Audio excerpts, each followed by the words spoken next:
1 अप्रैल 2025 से भारत के हर petrol pump पर एक ऐसा बदलाव हुआ जिसने बिना बताए आपकी जेब काटना शुरू कर दिया। आप रोजाना उतना ही पैसा खर्च कर रहे हैं, उतना ही पेट्रोल डलवा रहे हैं, लेकिन गाड़ियां पहले जितनी दूर नहीं जा रही। कोई नया टैक्स नहीं, कोई बढ़ते दाम नहीं, फिर भी माइलेज अचानक क्यों गिर गया? यह है E20 पेट्रोल, जिसे मोदी सरकार ने पूरे देश में अनिवार्य कर दिया है। इसके लागू होते ही सोशल मीडिया पर लोग इसे घोटाला कह रहे हैं और कुछ एक्सपर्ट इसे गाड़ियों के लिए स्लो पॉइजन मान रहे हैं। यह सिर्फ माइलेज की नहीं बल्कि पैसे, राजनीति और एक बड़े कॉन्फ्लिक्ट ऑफ इंटरेस्ट की बात है। E20 यानी 80% पेट्रोल, 20% इथेनॉल। इथेनॉल असल में अनाज और गन्ने से बनने वाली अल्कोहल है, वही चीज जो शराब में होती है, बस इसे पीने लायक न रखने के लिए इसमें कुछ जहरीले केमिकल्स मिला दिए जाते हैं। इसे पेट्रोल में क्यों मिलाया जा रहा है? पहला, इथेनॉल एक ऑक्सीजनेटेड की तरह काम करता है, जिससे पेट्रोल साफ जलता है और प्रदूषण कम होता है। दूसरा, भारत अपनी 85% क्रूड ऑयल जरूरतें इंपोर्ट से पूरी करता है। इथेनॉल देश के अंदर उगाई गई फसलों से बनता है, इसलिए ये विदेशी तेल की गुलामी को खत्म करने का एक सीधा जरिया है।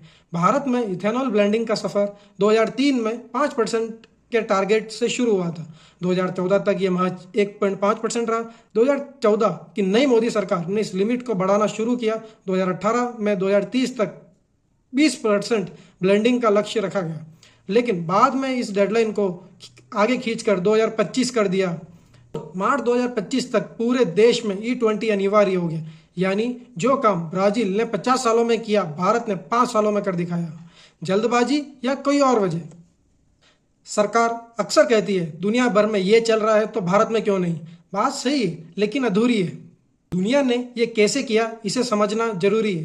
ब्राजील 1975 में शुरू किया, यानी 50 साल पहले उन्होंने फ्लेक्सीफुल गाड़ियां बनाई, फिर पेट्रोल बदला। आज वहाँ लोगों को चॉइस है E25 या E100, और सबसे जरूरी, इथेनॉल वहाँ पेट्रोल से सस्ता है। अमेरिका E10 स्टैंडर्ड है, लेकिन E15 गर्मियों में बैन है क्योंकि प्रदूषण बढ़ता है।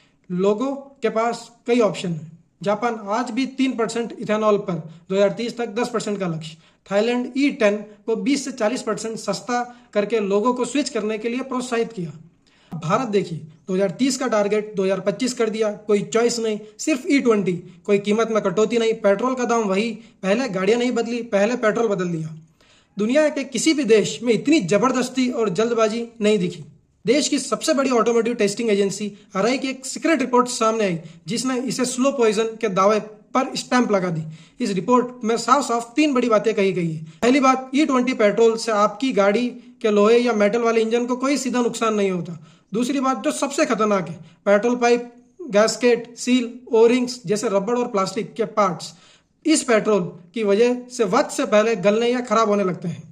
तीसरी बात, रिपोर्ट ने साफ चेतावनी दी है कि जो गाड़ियां 2023 से पुरानी हैं, उनके रबड़ के पार्ट्स को समय समय पर बदलाना ही पड़ेगा, नहीं तो फ्यूल लीक होने का खतरा बढ़ जाएगा।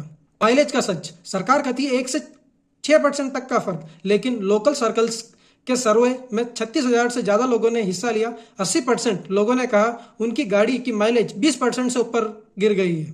VW वेंटो की माइलेज 10 किलोमीटर से 6 किलोमीटर हो गई, 40% की गिरावट। इसका मतलब अगर आपका पेट्रोल बिल 5,000 था तो अब वही दूरी तय करने में 8,000 से ज्यादा लगेंगे। वारंटी का सच, टोयोटा ने ग्राहकों को ईमेल में कहा E20 इस्तेमाल करने पर वारंटी खत्म। होंडा की मैनुअल में लिखा 10% से ज्यादा इथेनॉल न डालें, वारंटी खत्म होगी। रिनॉल्ट ने 2022 ट्राइबर के लिए क्या E20 के लिए टेस्टेड नहीं किया गया है, लेकिन जैसे ही E20 अनिवार्य हुआ कंपनी पलट गई। अब कंज्यूमर कंफ्यूज है, पुराने मैनुअल पर भरोसा करें या नए ट्वीट पर। प्रोडक्ट दूरली पे पेट्रोल पंप जियो के नाम से मैंने इसके अंदर अभी पेट्रोल डलवाया है 5 लीटर। ये देखो आपके सामने क्या निकल रहा है इसमें। मतलब पेट्रोल पंप पर पानी मिल रहा है। सच यह है, इथेनॉल हवा से नमी खींचने की आदत रखता है, इसे हाइग्रोस्कोपिक कहते हैं। जब स्टोरेज टैंक में थोड़ी सी भी नमी घुसती है तो इथेनॉल उसे सोख लेता है, फिर फेज सेपरेशन होता है। पानी और इथेनॉल का यह मिक्स भारी होने की वजह से टैंक के बिल्कुल नीचे बैठ जाता है और पेट्रोल ऊपर तैरने लगता है। नतीजा, जब आप गाड़ी स्टार्ट करते हैं तो इंजन में प्योर पेट्रोल नहीं बल्कि नीचे बैठा हुआ पानी और इथेनॉल का वो कचरा मिक्स चला जाता है। इसके बाद आपकी गाड़ी में जंग लगना, मिस फायर होना, महंगा फ्यूल इंजेक्टर पूरी तरह खराब होना, सब एक साथ शुरू हो जाता है। पेट्रोल पंप वाले कहते हैं ये हमारी गलती नहीं, सरकार कहती है हमारा इंफ्रास्ट्रक्चर मॉडर्न है, पानी घुस नहीं सकता। कंज्यूमर बीच में फंसा। सबसे सीक्रेट हिस्सा, किसे फायदा हुआ? Nitin Gadkari road transport minister, petroleum minister नहीं, फिर भी पिछले 10 सालों से इथेनॉल के सबसे बड़े प्रमोटर रहे। 2013 की बात है, शुगर मिल वालों ने 10% इथेनॉल ब्लेंडिंग की मांग की। उस मीटिंग के चीफ पैटर्न कौन थे? नितिन गडकरी। 2014 में वो मंत्री बने और जल्द ही ब्लेंडिंग लिमिट बढ़ा दी गई। कॉन्फ्लिक्ट ऑफ इंटरेस्ट देखिए, गडकरी के 2 बेटे हैं, सारंग और निखिल, इथेनॉल बनाने वाली कंपनियों के मालिक हैं। सारंग मानस एग्रो से इथेनॉल सप्लाई करते हैं, निखिल सियान एग्रो। सियान एग्रो पब्लिक लिस्टेड कंपनी है। सियान एग्रो के आंकड़े चौंकाने वाले हैं। रेवेन्यू 18 करोड़ जून 2024 से 2000 करोड़ जून 2026 तक 120 गुना से ज़्यादा। शेयर प्राइस 30 रुपये से 1600 रुपये, यानी 4300% से ज़्यादा। गडकरी का जवाब है, उनकी हिस्सेदारी 0.5% से कम है। क्या आरोप इंपोर्ट लॉबी की साजिश है? ये सिर्फ गडकरी नहीं, पूरा सिस्टम। अमित शाह का बेटा जय शाह आईसीसी चेयरमैन, राजनाथ सिंह का बेटा Pankaj Singh cycle federation president, Jaitley का बेटा रोहन जेटली दिल्ली क्रिकेट प्रेसिडेंट। सवाल, अगर किसी और पार्टी में ऐसा होता तो क्या होता? टी की एक और कीमत है जो अदृश्य है, पानी। 1 किलो चावल उगाने में लगभग 4000 लीटर पानी लगता है और 1 लीटर इथेनॉल बनाने में 2.5 से 3 किलो चावल चाहिए, यानी 1 लीटर इथेनॉल बनाने में 10,000 लीटर से ज़्यादा पानी। तुलना गन्ने से 3,500 लीटर, मक्के से 2,500 लीटर, चावल से 10,000 लीटर। भारत के CGWB की रिपोर्ट के अनुसार 6,700 ब्लॉक्स में से 700 ओवर एक्सप्लॉइटेड जोन में है। पंजाब 150% से ज़्यादा, हरियाणा 130% से ज़्यादा, राजस्थान 140% पानी निकाल रहे हैं। विडम्बना, सरकार किसानों को धान की खेती के लिए कोसती है, लेकिन E20 के लिए ज़्यादा धान उगाने को प्रोत्साहित कर रही है। तो क्या हम क्रूड ऑयल की जगह ग्राउंड वाटर पर भी निर्भर हो रहे हैं? E20 बुरी तकनीक नहीं है, ब्राजील में काम कर रही है, यूरोप में काम कर रही है, लेकिन भारत में फेल क्यों?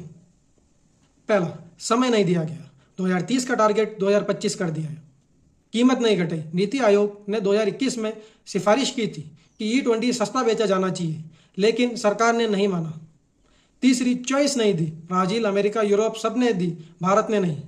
ने पॉलिसी बनाई, उसी के बेटों का बिजनेस 120 गुना से ज़्यादा बढ़ा। की नीयत पर सवाल है और इसका खामियाजा आप भुगत रहे हैं। आप क्या कर सकते हैं? अपनी गाड़ी का मैनुअल चेक करें, देखें E20 के लिए बनी है या नहीं। माइलेज गिरने पर रिकॉर्ड रखें और सोशल मीडिया पर शेयर करें। अपने MP को ट्वीट या ईमेल करें, E20 सस्ता क्यों नहीं, चॉइस क्यों नहीं। ये सिर्फ पेट्रोल की कहानी नहीं, ये आपके पैसे, अधिकार और भविष्य की कहानी है। लाइक, शेयर, सब्सक्राइब करें, जागरूक रहें, सवाल करते रहें। Thank you so much for watching.